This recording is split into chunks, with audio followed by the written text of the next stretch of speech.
افغانستان میں تقریباً 20 سالہ جنگ اس وقت اختتام پذیر ہو گئی جب امریکی فوج کی آخری پرواز C-17 افغانستان کے دارالحکومت کابل کے حامد کرزئی بین الاقوامی ہوائی اڈے سے روانہ ہوئی۔ اسلامک اسٹیٹ خراسان صوبہ کے 2 ہفتوں کے انخلاء آپریشن کے دوران 2 حملوں کے بعد آخری پرواز کو سخت سیکورٹی کے ساتھ روانہ کیا گیا۔ افغانستان سے امریکی فوج کے انخلاء کا عمل طے شدہ وقت میں مکمل کیا گیا ہے۔ اس تعلق سے امریکی وزارت دفاع کی جانب سے ایک تصویر بھی جاری کی گئی ہے جس کے بارے میں کہا گیا ہے کہ یہ افغانستان چھوڑنے والا آخری امریکی فوجی ہے۔ امریکی سینٹرل کمانڈ کے کمانڈر جنرل میکنزی نے بھی افغانستان سے امریکی افواج کے انخلاء مکمل ہونے کی تصدیق کی ہے، جو افغانستان سے امریکی فوجی انخلاء کے نگراں مقرر تھے۔ امریکی سینٹرل کمانڈ کے سربراہ میجر جنرل فرینک میکنزی نے پیر کو پینٹاگون کی نیوز بریفنگ میں انخلاء کا اعلان کیا اور کہا کہ طالبان کی اقتدار میں واپسی کے بعد پریشان امریکیوں اور افغانیوں کو نکالنے کے لیے بھیجی گئی فوجیں بھی کابل سے نکل گئی ہیں۔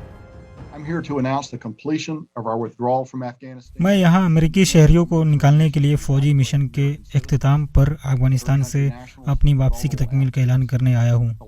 تیسرے ملک کے شہری اور کمزور افغان کو C-17 طیارہ کے ساتھ 30 اگست کو سپہر 3:29 پر حامد کرزئی بین الاقوامی ہوائی اڈے سے روانہ کر دیا گیا ہے۔ اگرچہ فوجی انخلاء مکمل ہو چکا ہے، لیکن سفارتی مشن اضافی امریکی شہریوں اور افغانی باشندوں کو جو یقینی طور پر ملک چھوڑنا چاہتے ہیں ان کے لیے کام کرتا رہے گا۔ وہیں طالبان نے امریکی افواج کے انخلاء کو ایک تاریخی لمحہ قرار دیتے ہوئے کہا کہ ملک نے اب مکمل آزادی حاصل کر لی ہے۔ آخری امریکی فوج کے افغانستان سے جانے کے ساتھ ہی طالبان سپورٹر نے افغان دارالحکومت میں جشن مناتے ہوئے فضا میں زبردست فائرنگ کی۔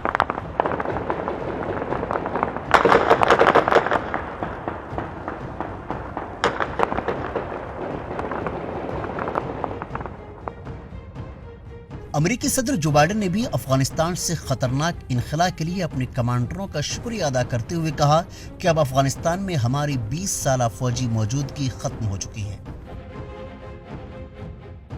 امریکی وزیر خارجہ اینٹونی بلنکن نے کہا کہ طالبان کی قانونی حیثیت یا حمایت کو کمانا پڑے گا اور واشنگٹن DC طالبان کو اپنے عہد پر قائم رکھنے پر زور دیتا ہے کہ وہ ملک چھوڑ کر جانے والوں کو آزادانہ طور پر افغانستان سے نکلنے دے گا۔ ہم نے گزشتہ چند ہفتوں کے دوران طالبان کے ساتھ بات چیت کی تاکہ ہماری انخلاء کی کارروائیوں کو فعال کیا جا سکے۔ کابل میں طالبان کی زیر قیادت حکومت کے ساتھ کسی بھی قسم کی بات چیت صرف ہمارے اہم قومی مفادات کے پیش نظر ہوگی۔ اس کے علاوہ ہم ان چیزوں پر بات چیت کریں گے جو ملک اور خطے میں زیادہ سے زیادہ استحکام لاتا ہو اور پچھلی 2 دہائیوں کے فوائد کی حفاظت کرتا ہو، لیکن ہم اسے طالبان پر اعتماد یا یقین کی بنیاد پر نہیں کریں گے۔ ہم جو بھی قدم اٹھائیں گے وہ طالبان کی قیادت والی حکومت کے کہنے پر نہیں بلکہ اپنے وعدوں پر قائم رہنے کے لیے اٹھائیں گے۔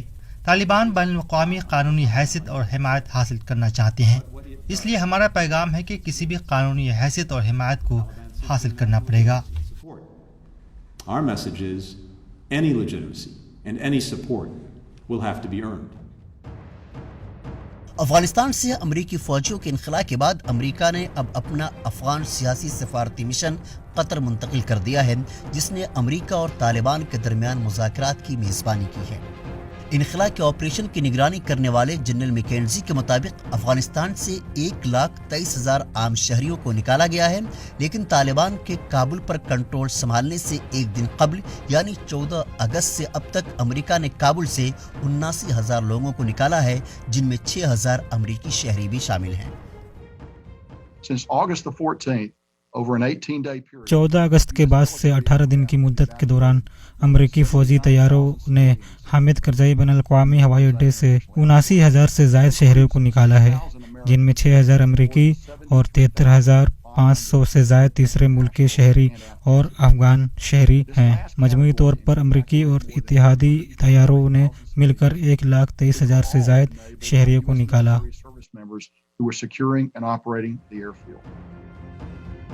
قابل ذکر بات یہ ہے کہ افغانستان سے امریکی فوجیوں کے انخلا مشن کے دوران 2 دھماکے بھی ہوئے جس میں امریکی فوجی اور طالبان کے ارکان سمیت 175 افراد ہلاک ہو گئے تھے۔ اس حملے کی ذمہ داری دولت اسلامیہ عراق و شام کی شاخ دولت اسلامیہ خراسان نے لی تھی۔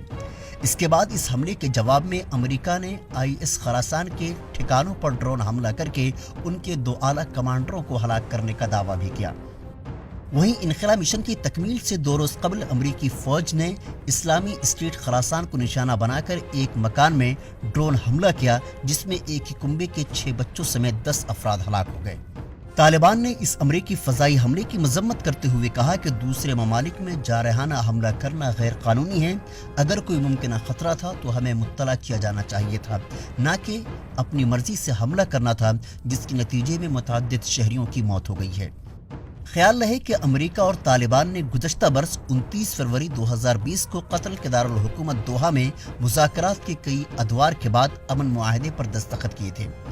معاہدے کے تحت امریکہ نے افغان جیلوں میں قید طالبانی جنگجوؤں کی رہائی سمیت مئی 2021 تک افغانستان سے امریکی اور اتحادی فوج کے مکمل انخلا پر اتفاق کیا تھا، لیکن صدر جو بائیڈن نے رواں سال کے شروع میں امریکی فوج کے انخلا کے لیے 31 اگست کی آخری تاریخ مقرر کی تھی۔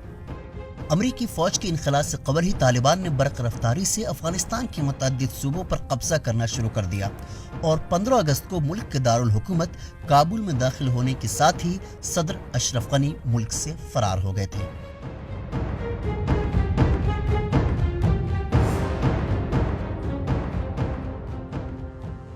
Bureau report ETV Bharat.